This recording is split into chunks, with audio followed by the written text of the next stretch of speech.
The angle which is twice its supplementary angle. ठीक है, तो क्या होगा, मतलब कहने का देखो, जब दो एंगल का सम 180 डिग्री होता है तो उसमें एक एंगल होता है, ये हमारा एंगल होता है, और ये हमारा सप्लीमेंट्री होता है ना, ये सप्लीमेंट होता है, ये एंगल होता है, ये हमारा सप्लीमेंट होता है, यानी यही उसको पूरा कर रहा है मिला के 180।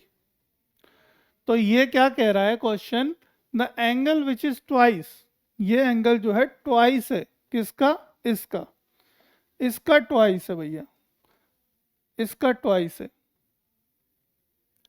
ठीक है, यानी कि ये जो जितना ये होगा आपका, जितना ये होगा इसका वो दूना होगा, यानी अगर मैं इसको 60 मान लूँ तो ये 120 होगा, और दोनों मिलके कितने हो गए, 180।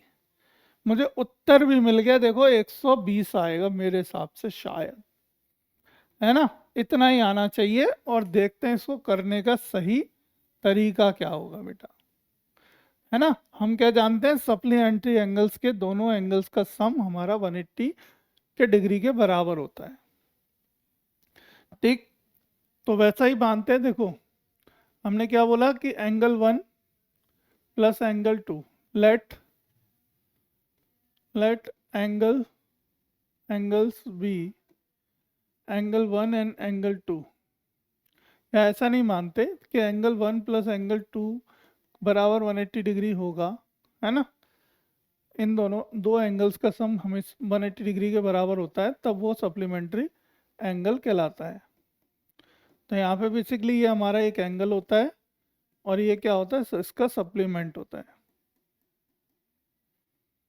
ठीक, अब यहाँ पे हम मान लेते हैं, let first angle be x, मान लिया पहला एंगल हमारा क्या है, एक्स है, let the supplement be x, तो सप्लीमेंट को एक्स मानते हैं, तो हमारा एंगल जो होगा वो क्या होगा, लेट सप्लीमेंट बी एक्स, तो और इसके बाद then angle B 2x, then उसके बाद एंगल क्या होगा हमारा 2x होगा। तो एज पर क्वेश्चन या फिर ATQ, 2x प्लस एक्स बराबर 180 डिग्री, 3x बराबर 180 डिग्री, तो x बराबर कितना आ गया बेटा, 60 डिग्री। तो ये क्या आ गया हमारा सप्लीमेंट्री एंगल आ गया, angle is equal 60 degree, then angle